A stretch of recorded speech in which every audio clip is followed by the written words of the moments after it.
E finalmente, irmãos, sede forte no Senhor e na força do seu poder. Revestivos de toda a armadura de Deus, para que possais estar firmes contra as astutas ciladas do diabo. Porque não lutamos contra carne e sangue, mas contra os principados, contra as potestades, contra os governantes das trevas deste mundo, contra as maldades espirituais em regiões celestiais. Portanto, tomai a armadura de Deus, para que possais resistir no dia mau, e havendo feito tudo, ficar firme. Glória seja dada em nome de Jesus. Podemos assentar. Glória a Deus. Glória a Jesus. Santo é o nosso Deus. Louvado seja o nome do Senhor por essa oportunidade. Confesso aos irmãos que já me senti mais à vontade de pregar aqui. Parece que hoje o negócio está meio, fiquei mais tenso. Glória a Jesus. Pastor Fábio, companheiro da gente, que confia na gente. O William, sempre confiando na gente, sempre nos dando a oportunidade para aprender. Eu digo, toda vez que eu venho aqui eu aprendo, irmão. Toda vez que eu venho aqui eu venho para aprender. Toda vez que eu prego aqui eu aprendo um pouco. Revestindo-me das armaduras de Deus. Revestindo-me. Quero falar sobre... Eu achei 3 formas, existem muitas, existem várias, mas tem 3 tipos para me revestir, para me fortalecer no Senhor. Se nós formos olhar esses versículos que nós lemos, Paulo vai dizer que não fomos chamados para ir para o shopping, não fomos chamados para viver de bonança, não fomos chamados para viver uma vida tranquila. Paulo vai dizer que nós estamos em uma batalha, em uma guerra. E me chama muita atenção quando ele diz que a batalha não é contra o meu irmão, não é contra o cantor da igreja, não é contra o pregador da igreja. Ele diz que a batalha é contra os espíritos, as potestades. É verdade que alguém pode nos perseguir, mas ele diz, não lute contra esse alguém, porque a luta não é contra ele, a luta é espiritual. E o que me chama a atenção é que Paulo estava preso em casa, claro, prisão domiciliar, mas estava cercado por soldados romanos. Eu não vou falar sobre as armaduras, mas eu quero dar uma pincelada nelas aqui, porque eu estava olhando hoje ali em casa, a comparação que Paulo fez dessas armaduras me chamou a atenção. Eu vou falar com os irmãos aqui sobre 3 tipos pelo menos 3, existem muitos, mas pelo menos 3 para nos revestirmos, para nos fortalecermos no Senhor. Mas eu queria que os irmãos olhassem comigo, talvez Paulo em casa, com a mente de um pregador, começa a olhar os soldados e começa a analisar e fazer comparações. E eu achei interessante demais quando a gente vai ver, quando ele começa a dizer que a gente precisa do cinto. E aí ele compara com o cinto da verdade. Há uma comparação aí. Por que o cinto? E o cinto era de couro e era colocado aqui. E por que Paulo fala do cinto da verdade? Eu fui orando e pedindo a Deus, eu fui entender por quê. O cinto ele não era apenas um cinto como esse, que eu estou usando, que os irmãos usam. Era um cinto onde ele servia para segurar a parte de cima da armadura, a joelheira, a caneleira, a parte de baixo da armadura, ela segura no cinto. A espada, ela segura no cinto. Toda a sua armadura, sem o cinto, ficaria frouxa, ficaria bamba, não teria lugar de levar a espada. E aí Paulo fala assim, use o cinto da verdade. ele estava dizendo sobre a verdade que devemos viver, que devemos usar, porque o cinto era que segurava toda a armadura. E eu aprendo com Paulo que ele estava dizendo, além desse cinto que o soldado usa, eu quero que vocês coloquem a verdade sobre os seus lombos, porque é a verdade que segura toda a nossa vida. Aleluia! Precisamos conhecer a verdade para que tenha uma vida firmada. E qual é essa verdade? João 8,32 diz: conhecereis a verdade, que é Cristo Jesus. A verdade que está escrito nesse texto, no grego, é aletheia, não dissimulado, não falso, verdade pura. Quando ele disse cinto da verdade, ele estava dizendo, simbolizando que nós devemos conhecer a verdade, porque só é firme na vida quem conhece a verdade em Cristo Jesus. Aleluia! Jesus vai dizer em Mateus capítulo 22, versículo 29, que o povo errava por não conhecer. A falta de conhecimento na verdade bíblica tem feito muitos errarem. A Bíblia vai dizer em Oséias capítulo 4, versículo de número 5, que o povo estava vivendo um desastre. E ele chega a dizer, o povo perece por falta de conhecimento da verdade. Quando Paulo fez a menção do cinto, ele estava dizendo, sem a verdade, nada na sua vida terá firmeza. Sem o cinto, nem uma armadura terá firmeza. Não adianta nada se não vivermos na verdade de Cristo Jesus. Por quê? Porque é essa verdade, segundo João 17, que santifica. É essa verdade, segundo Salmo 25:5, que guia. É essa verdade que, segundo Salmo 91:3, que protege a nossa vida. Verdade essa que precisamos conhecer como cinto, cinturão, que segura a nossa vida, que protege a nossa vida.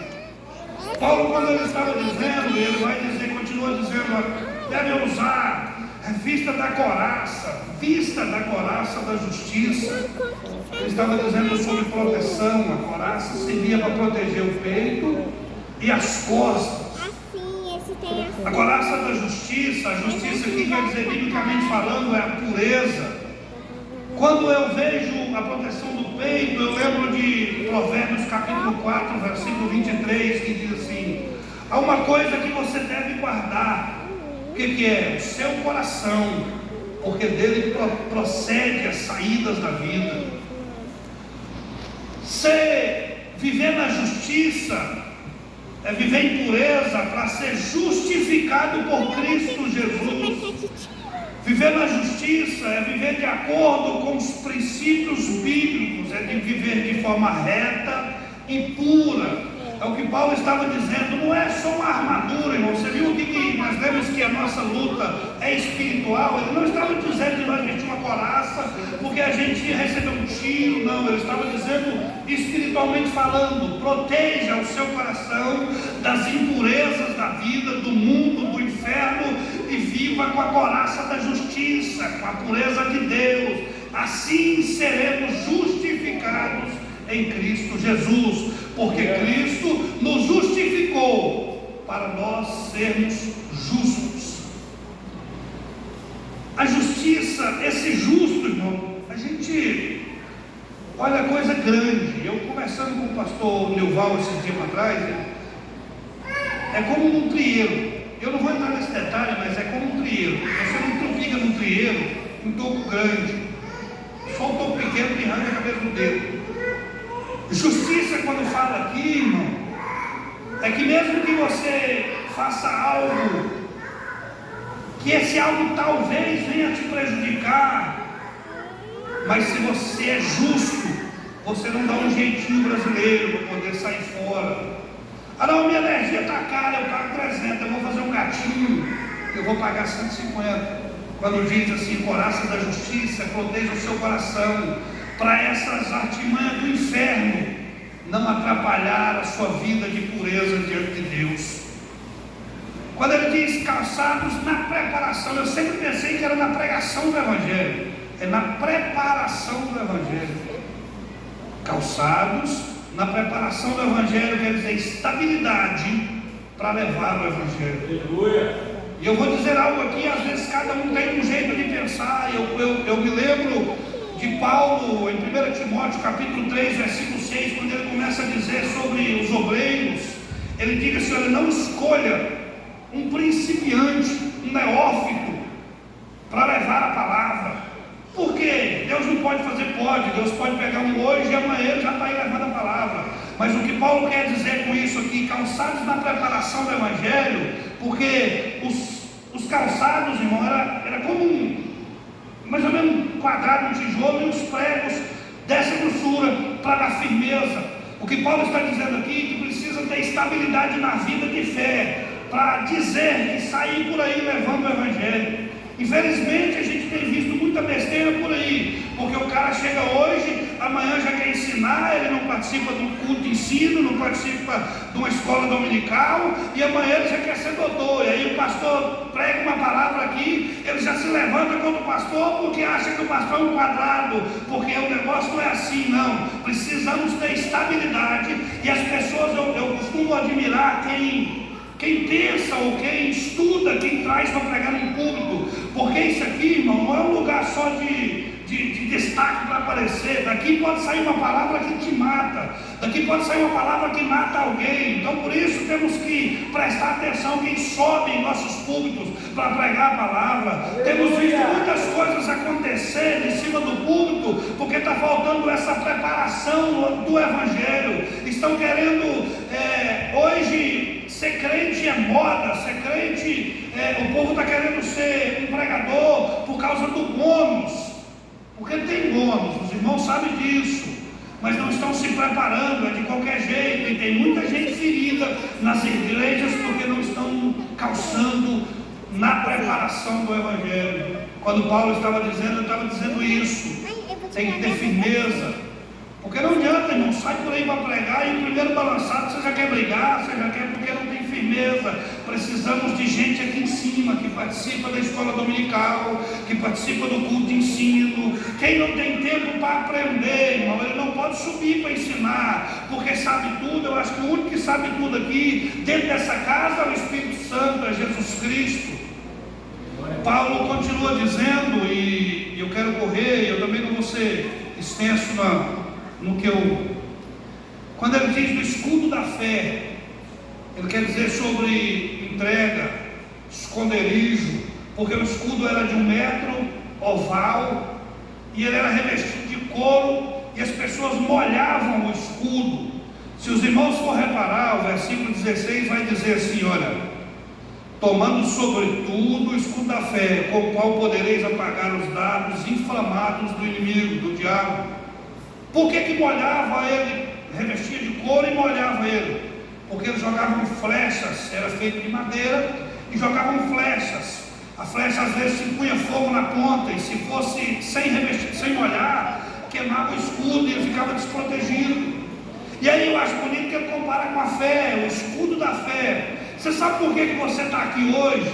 Você sabe por que você está vivo hoje? Eu dizendo na fé, espiritualmente. É porque você é revestido com esse escudo, é o escudo da fé, é a fé que te faz andar. A Bíblia vai dizer em Romanos 1,17, Abacuque 2,4, que o justo viverá pela fé. Por isso Paulo está dizendo, revista-se do escudo da fé. É a fé, irmão, que você tem, é que te mantém de pé, é a fé que você carrega, é que te mantém firme no caminho para ir vermos o rosto de Cristo.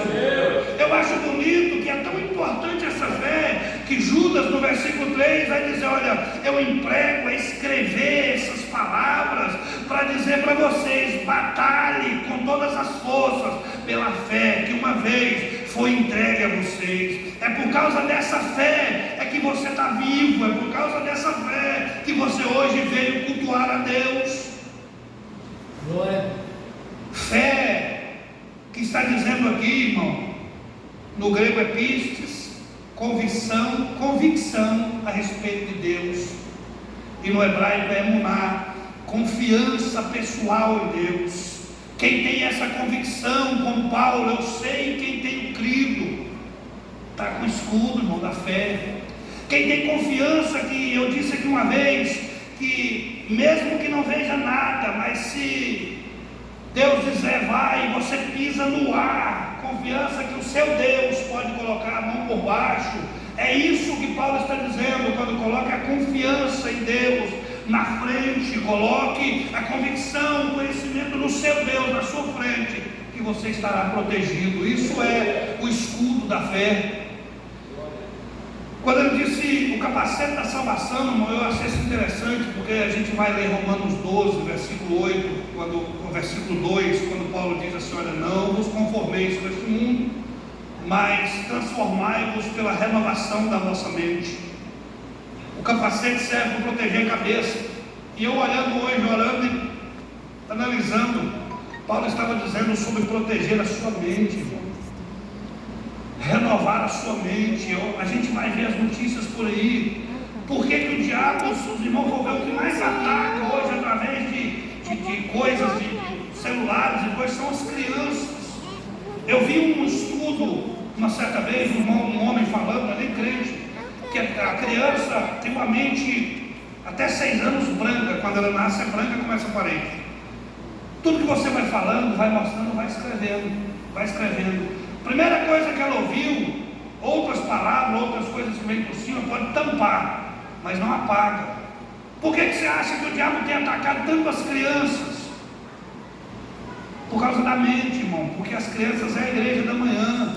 E tem crentes velhos hoje também que estão. Por isso Paulo diz: olha, coloca o capacete da salvação, renove a mente. De quê? Na palavra de Deus, nas coisas de Deus. A gente pensa em tudo, irmãos.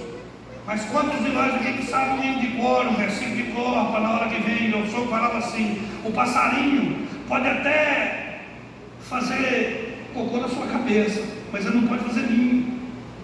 Uma coisa é ele passar e fazer, uma coisa é você, o pensamento chegar e você mandar ele embora. Outra coisa é você alimentar o pensamento. Por isso Paulo está dizendo: use o capacete da salvação, proteja a mente. Como? Guarda uma mensagem bíblica, decore um hino, louve ao Senhor, pense nas coisas do alto. Colossenses capítulo 3, versículo 2.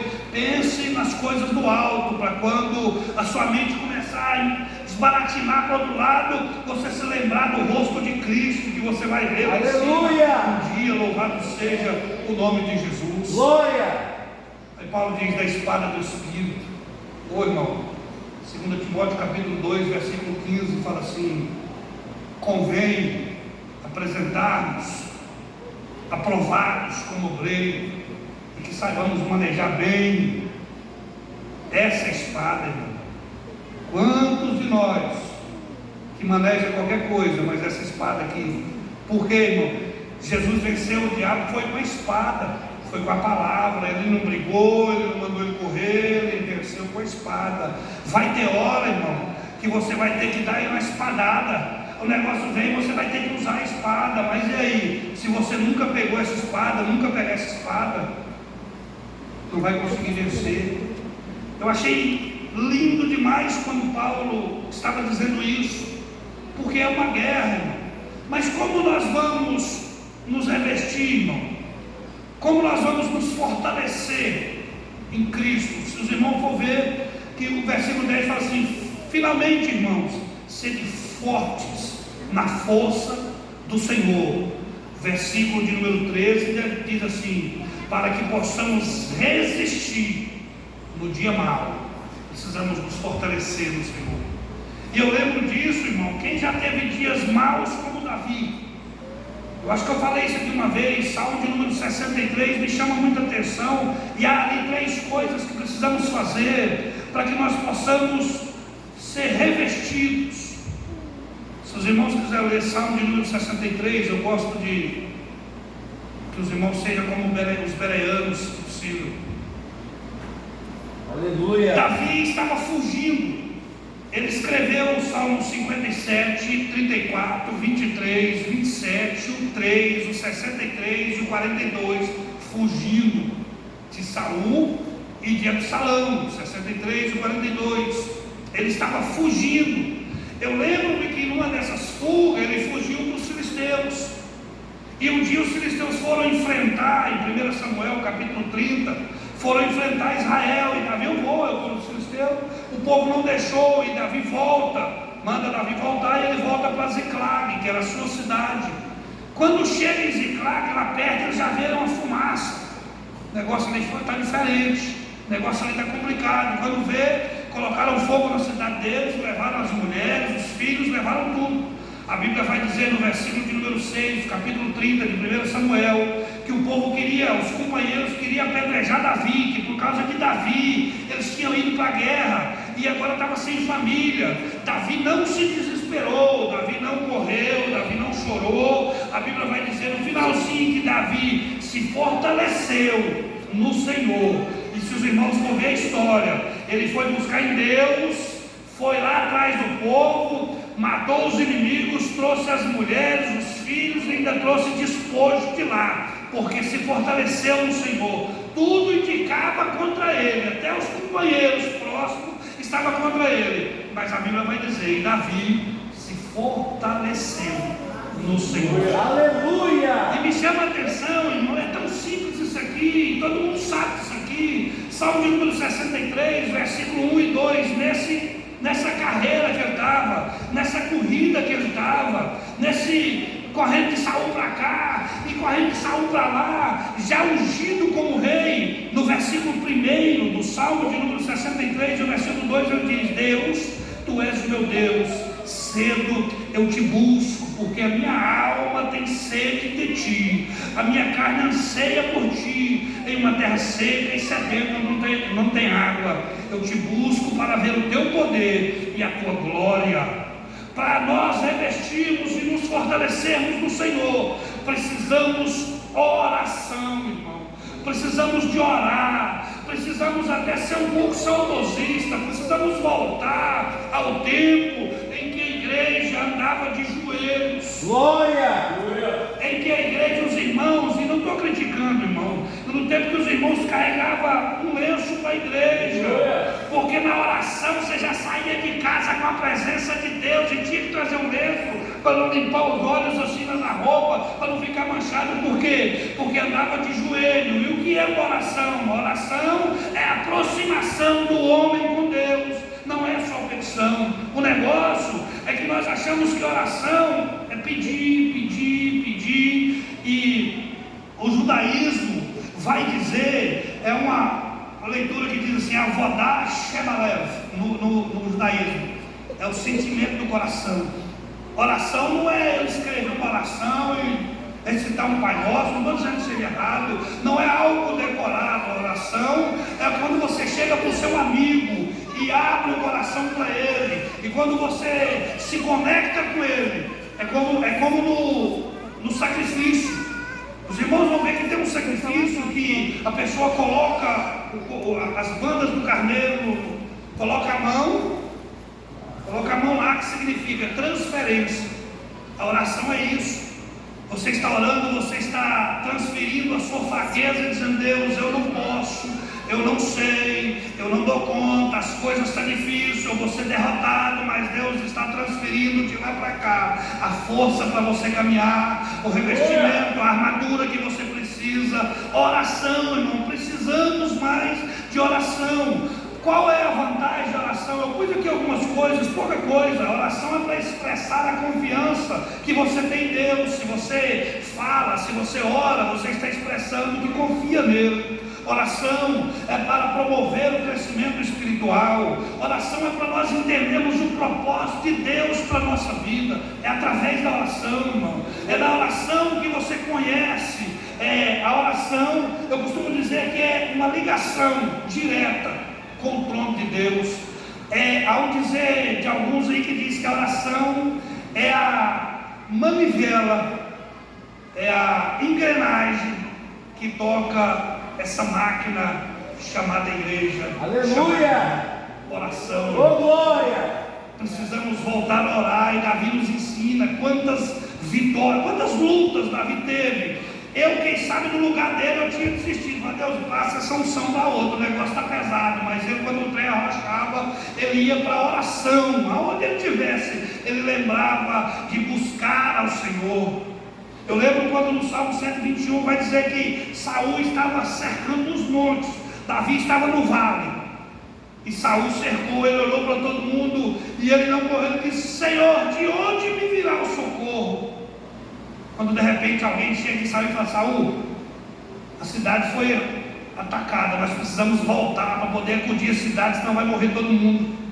Eles voltaram, na hora de pôr a mão em Davi, teve que voltar correndo para não perder a cidade. Aí Davi mesmo responde: meu socorro vem do Senhor, que fez os céus e a terra. É através da oração, irmão, que você consegue o que você quer. É através da oração que eu estou aqui em cima. Os irmãos conhecem o meu testemunho. É através da oração que você vai conseguir a sua vitória e se revestir das armaduras para poder vencer. Porque isso aqui não é um parque de diversões, é luta em cima de luta. Sabe quando vai parar? Quando nós vermos, contemplarmos o rosto de Cristo, aí vai parar. Mas até lá é luta em cima de luta. Precisamos orar. Aleluia! Orar. Oh, glória! Irmãos, eu lembro do Hernando Dias Lopes contando que foi na Coreia e ele foi ver aquele monumento daquela igreja. Ele falou: gente, como é que um homem toca isso aqui? Como é que um homem dá conta de um líder? Ele foi conversar com o Poyo de Chu, ele falou assim: como é que você faz para tocar esse? Quantas horas por dia você trabalha? Ele falou assim: a única coisa que eu faço, eu entro no meu escritório e oro 5 horas, mas e o resto? O resto eu não faço nada, o resto é Deus que faz. Eu só oro, é Ele que comanda, é Ele que leva, é Ele que faz. E se os irmãos for ver, a maior igreja do mundo é essa do Poyo de Chu. Mas como é que Ele comanda? De joelho. Teve uma certa vez que o presidente chegou lá no escritório, isso está no livro dele, fala assim que a secretária dele foi e falou assim: cadê o Poyo de Chu? Precisava falar com ele. Ele falou assim: agora não vai te atender. Mas é o presidente. Não, ele está falando com o rei dos reis. Ele não larga, ele não deixa de falar com ele para falar com o presidente. Oração, não precisamos levar mais a sério essa parte. Tem uma coisa que nós fazemos, eu falo nós porque às vezes eu faço: você ajoelha para falar com o rei dos reis, uma mensagem do celular te tira a atenção, nos tira a atenção. Precisamos pensar um pouco, vai orar, larga esse celular para lá, mas você está falando é com o rei dos reis, é o que pode te ajudar, é o que pode te reverter, é o que pode te salvar. Oração, Davi nos ensina, é na oração é que nós nos revestimos e nos fortalecemos. Oh, glória! Eu vejo uma coisa aqui no versículo de número 3 ao versículo 5. A outra coisa que Davi nos ensina, a segunda coisa que Davi nos ensina, que ele diz assim: ó, porque a tua benignidade é melhor do que a vida, os meus lábios te louvarão. Assim eu te bendirei enquanto eu viver, levantarei as minhas mãos em teu nome, minha alma ficará satisfeita com tutano e gordura. A minha boca e a minha vida louvará-te. Louvado seja o nome de Jesus. Ele estava onde, irmão? No palácio? Ele estava onde, irmão? Dentro de casa? Ele estava correndo no deserto sem nada, mas ele aprendeu que louvar a Deus também é uma arma. Como conseguir uma arma, fortalecer no Senhor. O que é esse louvor a Deus? Não é louvar, é honrar, é agradecer, é enaltecer, é engrandecer, é reconhecer o Deus que tem. A gente fala que vem louvar, mas os irmãos, eu não sei se aqui tem, mas os irmãos veem que quando o irmão está na luta, eles sabem que é a obrigação dele, ele vem para louvar, me canta, os irmãos olham, mas gente, isso não é louvar. Louvar não quer dizer no lugar, não quer dizer a situação. Louvar não é porque você está bem, louvar não é porque o dinheiro está caindo normal na sua conta. O louvor que Davi estava dizendo aqui é o que fez, o hino cantou aqui, ó. Se ele fizer, ele é Deus. Se ele não fizer, também é Deus. Eu louvo ele, não é porque ele dá, é pelo que ele é. Davi nos ensina que louvar a Deus não é só abrir a boca porque eu ganhei, não. é abrir a boca para louvar, agradecer, reconhecer que Ele é Deus da nossa vida. Se nada acontecer, nós temos que agradecer, louvar ao Senhor, porque só de estarmos vivos é tudo Ele, para Ele, é por Ele, para que seja o nome de Jesus. Para nos fortalecer, precisamos orar, mas precisamos aprender a honrar ao Senhor. Como é que você honra ao Senhor? Vivendo uma vida digna, vivendo uma vida como morador do céu, vivendo também uma... Como é que louva, irmão? O louvor que Davi está dizendo aqui não é só cantar, não é só no momento, não. O louvor aqui é uma vida de louvor. Teve falha, é lógico que teve. Davi não foi um perfeito, ele teve falha, mas ele tinha um coração voltado a honrar a Cristo, um coração voltado a honrar a Deus. Ele vivia para honrar a Deus. Nós precisamos entender que tudo que nós formos fazer tem que ser para louvor a Ele. Nada para nós, irmão. Quem é eu? Quem é você? Nós não somos nada. Tudo que nós temos, tudo que nós somos, devemos a Ele, devemos louvar a Ele, exaltar a Ele. Imagina uma situação, irmão. Eu tenho esse menininho meu, gostava de escrever um relógio, desenhar um reloginho no braço. E o pai, empolgadinho, fui na banquinha e comprei um reloginho, levei para ele todo empolgado, ele pegou o relógio e jogou no chão. Não pensa numa coisa ruim, gente. Eu achei ruim. E aí eu fico imaginando quantas coisas Deus faz por nós, e nós não temos coragem de abrir uma boca para louvar a Ele. Nós não temos coragem de levar uma vida de honra a Deus, e Deus faz, te dá o fôlego de vida. Ou é ruim, irmão? Eu só um reloginho de 10, foi R$12 que eu comprei. Isso não é coisa ruim. Comprei com tanto entusiasmo o meu filho e ele não deu atenção. E imagina Deus, Ele te dá o fôlego de vida, Ele te dá o dom que você tem, Ele te dá o emprego que você tem, Ele te dá a família que você tem, e poucas as vezes você lembra de louvar Ele. Às vezes você canta, às vezes você prega, mas a sua alma não louva Ele, a sua vida não louva Ele. Nós precisamos aprender que para revestir de Deus, ter força em Deus, precisamos também louvar a Ele, que quando nós louvamos a Ele, logicamente de pregador, eu fico vendo Deus sorrindo quando Ele olha para você e você está dando honra a Ele, você está louvando a Ele, agradecendo a Ele. Quanto mais você louva, mais Ele te abençoa, mais Ele te reveste. Louvado seja. Aleluia! Você não vê, a gente não vê salmo de Davi reclamando, murmurando que eu queria largar essa vida, eu não pedi para ir. Todo salmo ele está: louvai ao Senhor, louvai ao Senhor, louvai ao Senhor. Quer dizer, não é a situação, irmão, que pode mudar isso em nós. Está ruim? Louve a Ele. Está bom? Louve a Ele. Dedique a sua vida em louvor a Deus. Deixe os outros olharem e ver Deus em sua vida, através da sua vida de louvor e adoração. A vida, irmão, o viver em Cristo, isso é louvor que está dizendo aqui. Essa é a forma de louvar, engrandecendo a Deus, adorando a Deus em nossos atos e atitudes. Por isso que Davi era vitorioso, era forte, porque ele orava, ele buscava, ele louvava o Senhor. No versículo de número 6 e 7, ele marca as três coisas que eu quero falar. Ele vai dizer: quando eu me lembrar de ti, eu meditarei sobre ti nas vigílias da noite, porque o Senhor tem sido o meu socorro. Portanto, na sombra das tuas asas eu me regozijo. Davi meditava no Senhor, por isso que tinha a vida vitoriosa, por isso que pegou um reino, um monte de inimigos, entregou para Salomão sem nenhum inimigo. Ah não, Salomão não era de guerra, não era mesmo, não tinha ninguém para guerrear, porque Davi se fortalecia no Senhor, irmão, meditando na palavra.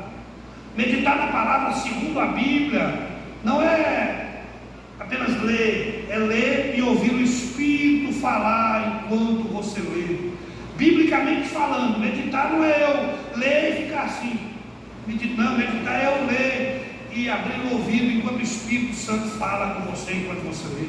Porque essa leitura aqui, irmão, é Deus falando conosco. Às vezes nós só lemos como e não medita, mas Davi meditava na palavra. Meditar na palavra, segundo o original, é meditar, significa desligar o exterior para ouvir o que você medita. Precisamos desligar mais do mundo que nos rodeia. Precisamos desligar mais das coisas desse mundo e ligar mais no Senhor, na palavra. Irmão, nós estamos num tempo, eu falei já umas 10 vezes já que eu vim que eu falei isso. Nós estamos num tempo de maior facilidade para aprender.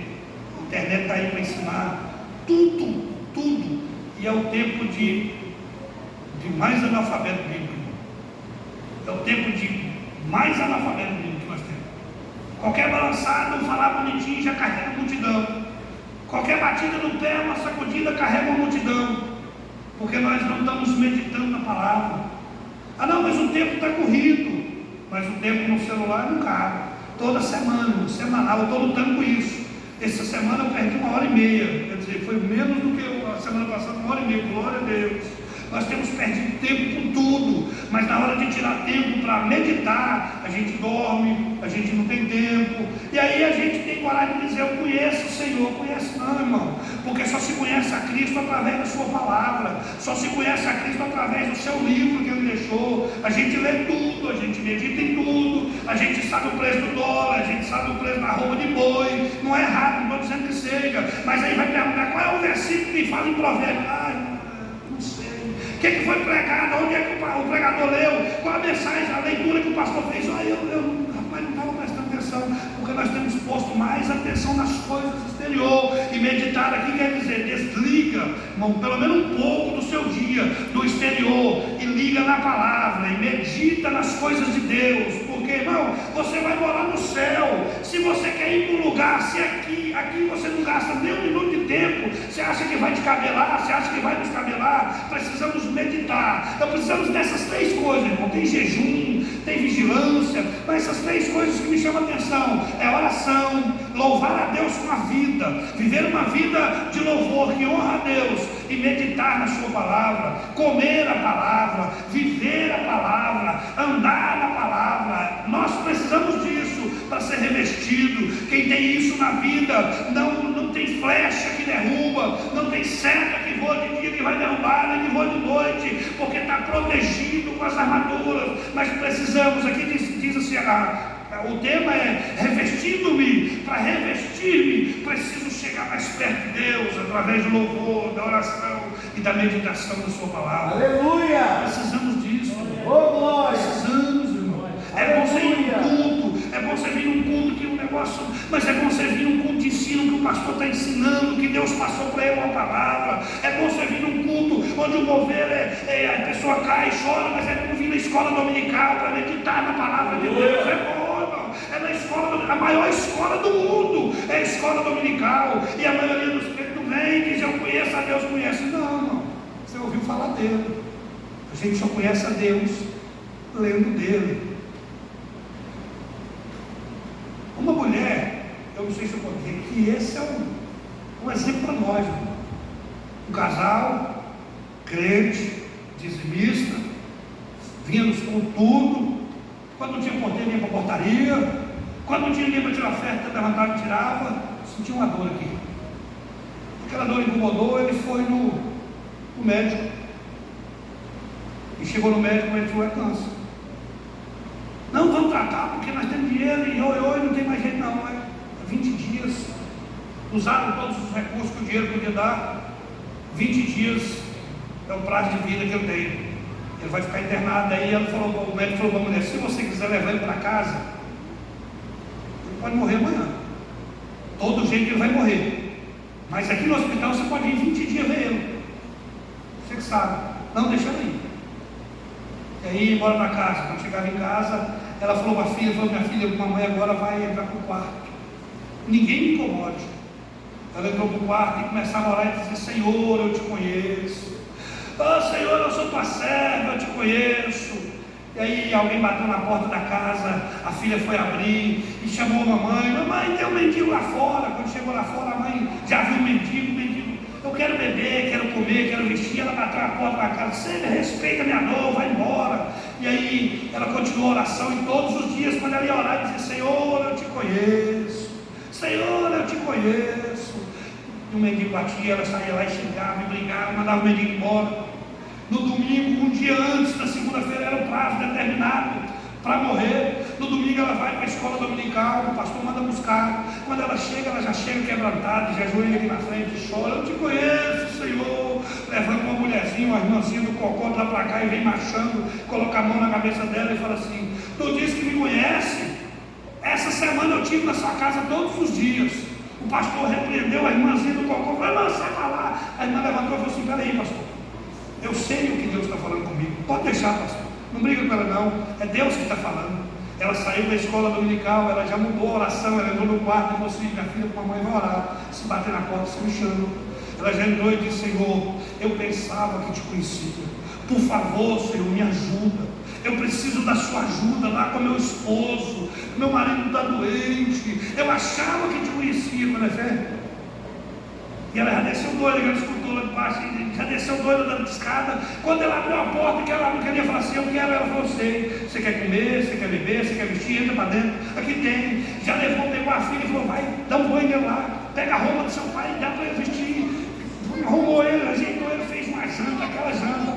Ele jantou, vestido uma roupa limpa, linda a roupa, novinha. Quando ele ia sair, ela falou: peraí, foi lá dentro, pegou um punhado de dinheiro. Olha, isso aqui é o que eu estava guardando, isso aqui dá para você viver um ano, sem pedir os outros, sem viver nessa miséria. Quando acabar, volte para cá, pode vir cá, aqui vai ter o que comer, o que beber, o que vestir. E ele saiu: muito obrigado, muito obrigado, muito obrigado. Quando ele virou, que ele foi pegar na mão dela, Deus tomou a boca dele e disse: minha serva, hoje tu me conheceste. Não é de ouvir falar que me conhece, é de experiência comigo. Hoje tu me conheceste. Hoje eu entro lá naquele hospital e saro o seu marido. Amanhã ele está em casa. No outro dia o marido estava em casa. Porque quem pensou que conhecia ia perder o marido, porque só conhecia de ouvir falar, não tinha experiência. Quantos de nós não temos experiência com Deus? Só na boca dos outros a gente não lê, a gente não ora, a gente não tira tempo, a gente não tem experiência com Ele. Diz que conhece. Precisamos mais conhecer a Deus em relacionamento, intimidade, chegando mais perto. Aleluia! É assim que se conhece, irmão. E só vai para o céu quem tem conhecimento de verdade com Deus. Porque lá não vai entrar estranho. Da sua casa você não leva estranho. Você não pega um estranho e leva lá para sua casa. Você acha que no céu vai ser assim?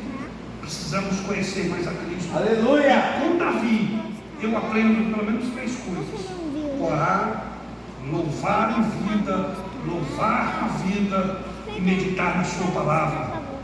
É o caminho para nós fortalecermos no Senhor, para nós revestirmos das armaduras de Cristo, para vencermos as batalhas dessa vida, porque são muitas. Jesus disse que tinha muitas, mas tem o ânimo. Jesus venceu e está nos esperando vencer, para a gente encontrar com Ele. Louvado seja o nome de Jesus. Coloque-se de pé, coloque-se de pé. Aleluia! Oh Deus, aleluia! Eu gosto de pregar, irmãos. Eu gosto de ler e entrar no texto. Eu fiquei maravilhado com essa história de Davi. Tem alguma coisa a ver com o texto? Lá você não leu Efésios? Pois é, irmão, lá fala de luta. Davi teve uma vida que para mim foi uma mais complicada. Já era rei, de fato, de unção, mas viveu uma guerra tremenda. Mas teve todos os motivos para parar e desistir e querer abrir a mão. Mas ele se revestiu na força do Senhor, através da oração, do louvor, da meditação na palavra. É uma aula para mim, irmão. Estou pregando para mim. Precisamos mais orar. É fácil? Vai falar que não. Quem falar que é fácil, eu preciso aprender. É difícil, mas é necessário. E quando você começa a orar, irmão, a oração fica boa depois de meia hora. Você começa a pegar mais um, você já entra parece que o céu desce e o negócio fica bom. É difícil, mas precisamos orar. Ah, temos que deixar. Não, continue fazendo, mas separa um tempinho para orar, separa um tempinho para meditar na palavra. E essas lutas que às vezes te faz querer parar, você vai passar por cima igual um trator. Aleluia! Quando você vê, rapaz, passei. Aí você vai entender que a oração, a meditação e a vida com Deus vai te fazer vencer, vai te revestir de força, vai te dar força para caminhar, revestido de toda a armadura, através desses 3 pontos: Louvado seja o nome de Jesus. Eterno Deus, Pai de misericórdia, te agradeço, Jesus, por falou. O Senhor me ensinou nessa noite. O Senhor me ensinou, Pai. Eu preciso voltar a orar. Eu preciso meditar mais na tua palavra. Muito obrigado, Jesus, porque eu sei que a luta é tensa, eu sei que a luta é brava, eu sei que a coisa é difícil, mas só vamos conseguir quando nós chegamos mais perto do Senhor. Só vamos conseguir quando chegarmos mais perto de Ti, Senhor, para que a nossa fraqueza seja passada, levada até o Senhor, para que o Senhor nos dê força para continuarmos nessa jornada até o dia que vermos o Seu rosto. Louvado seja o nome de Jesus. Amém. Aleluia. Glória. Aleluia.